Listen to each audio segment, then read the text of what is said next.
بسم اللہ الرحمن الرحیم۔ جان پاکستان ٹی وی کے سامعین و ناظرین السلام علیکم۔ جب ہم وہاں پہنچے کراؤڈ بہت زیادہ تھا، یعنی کہ پیدل چلنے کا بھی رستہ نہ تھا۔ جب میں وہاں پہ گیا تو لڑکی کی حالت کافی نازک تھی، ہزاروں کی تعداد میں کراؤڈ تھا، کوئی ایک طرف کھینچ رہا تھا، کوئی دوسری طرف۔ انہیں سے پہلے لڑکی کو ہم نے جو ہے ہٹایا وہاں سے، قریبی محفوظ مقام کینٹین تھی گریٹر اقبال پارک کی، وہاں پہ لا کے ہم نے جو ہے پانی وغیرہ پلایا، اسے تھوڑا اسٹیبل کیا، پھر ہم نے وہاں سے کپڑے مہیا کیے جو کہ لڑکی کو دیے۔ ناظرین کرام، 14 اگست کو گریٹر اقبال پارک میں پیش آنے والا واقعہ ایک معمہ بن چکا ہے۔ سوشل میڈیا پر یہ معاملہ ٹرینڈنگ میں ہے اور ہر روز اس معاملے کا ایک نیا اینگل سامنے آ جاتا ہے۔ ناظرین کرام، اس معاملے پر بہت سارے لوگوں کی مختلف آرائیں اس حوالے سے ہیں، لیکن اس دن حقیقت میں کیا ہوا؟ اس وقت ڈولفن فورس نے اس لڑکی کو ریسکیو کیا۔ ڈولفن فورس کے اہلکاروں نے ڈیلی پاکستان کو ایک انٹرویو دیا ہے۔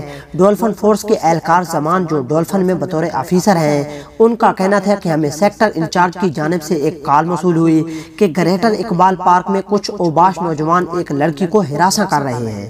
تو جب میں وہاں پہنچا تو کراؤڈ بہت زیادہ تھا، تو میں اپنے اہلکاروں کے ساتھ اس جگہ پر پہنچا۔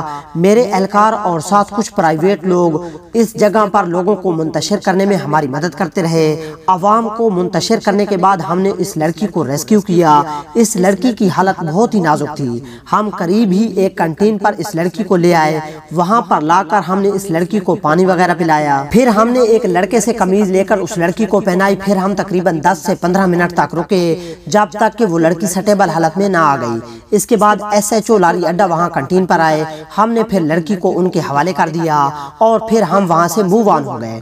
ڈولفن اہلکار کا مزید کہنا تھا کہ ہمیں تقریباً 6:15 بجے کے قریب سیکٹر انچارج کی طرف سے کال موصول ہوئی تھی۔ ہم فوری طور پر موقع کی جانب نکل پڑے، لیکن 14 اگست کی وجہ سے رش بہت زیادہ تھا، اس لیے ہمیں موقع واردات پر پہنچنے میں تقریباً 20 سے 30 منٹ لگ گئے۔ وہاں عوام کی تعداد 400 سے بھی زیادہ تھی، لیکن اس لڑکی کی اپنی نظر جہاں تک گئی تو اس نے 400 ہی بتائے ہیں۔ لوکل پولیس تقریباً 7:30 بجے یا 7:45 بجے کا ٹائم تھا جب SHO صاحب اپنے محافظوں کے ساتھ پہنچے۔ ہم نے اس لڑکی کو SHO کے حوالے کیا اور ہم نے اجازت چاہی، اور ساتھ ہماری SOP بھی ہے کہ جب لوکل پولیس آ جاتی ہے تو ہمارا کام وہاں سے ختم ہو جاتا ہے۔ اب تک کے لیے اتنا ہی، جلد ملتے ہیں نئی ویڈیو کے ساتھ، تب تک کے لیے اللہ حافظ۔